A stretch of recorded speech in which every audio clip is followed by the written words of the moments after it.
අද වීඩියෝ එක මගහැර ගන්න නැතුව දැම්ම සේව් කරගන්න. අද අපි හදන්නේ කොෆි ක්‍රම්බල් කේක් එකක්. දුඹුරු සීනි, බටර්, පාන් පිරිත් එක්ක මුලින්ම ක්‍රම්බල්ස් ටික හදාගන්න.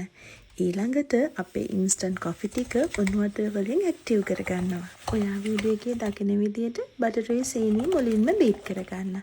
සීනි කැට දිය වෙලා බටර් එකේ පාට අඩු වුණාට පස්සේ බිත්තර දෙකක් එක ගාන එකතු කරන්න.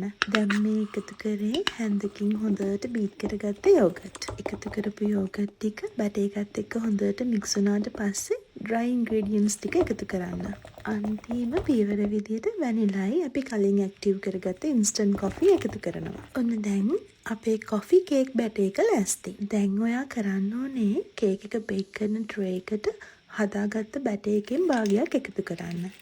ඒ ටික හොඳට තුනි කරලා ඒ උඩින් හදාගත්ත ක්‍රම්බල්ස් වලින් භාගයක් එකතු කරන්න. අවසානයේ ආයෙත් බැටර් එකෙන් ක්‍රම්බල්ස් ටික වහලා බැටර් එක වැහෙන්න ඉතුරු ක්‍රම්බල්ස් ටික එකතු කරන්න. අංශක 200ට විනාඩි 10ක් එයාර් ෆ්‍රයි එක ප්‍රීහීට් කරගෙන 180ට විනාඩි 15ක් කේක් එක බේක් කරන්න. ඊළඟට ඇලුමිනියම් ෆොයිල් එකකින් කේක් එකේ උඩ වහලා විනාඩි 20ක් අංශක 165ට වගේ කේක් එක බේක් කරන්න. කේක් එක බේක් වෙනකොට මුළු කේම සුවඳයි.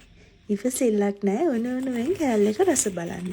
කේක් කන්නේ නැති කෙනෙක් වුණත් මේ කේක් එකට ඇඩික්ට් වෙනවා. ඉතින් කේක් එක හදන්න ඕන හැමදේම ප්‍රමාණ එක්ක සුපුරුදු පරිදි ඩිස්ක්‍රිප්ෂන් එකේ මම ලිස්ට් කරනවා. ක්‍රිස්පි टॉप එකක් එක්ක ෆ්ලෆි කේක් කෑල්ලක් ගන්න ඔයාගේ යාළුවත් එක්කත් වීඩියෝ එක ෂෙයා කරගන්න.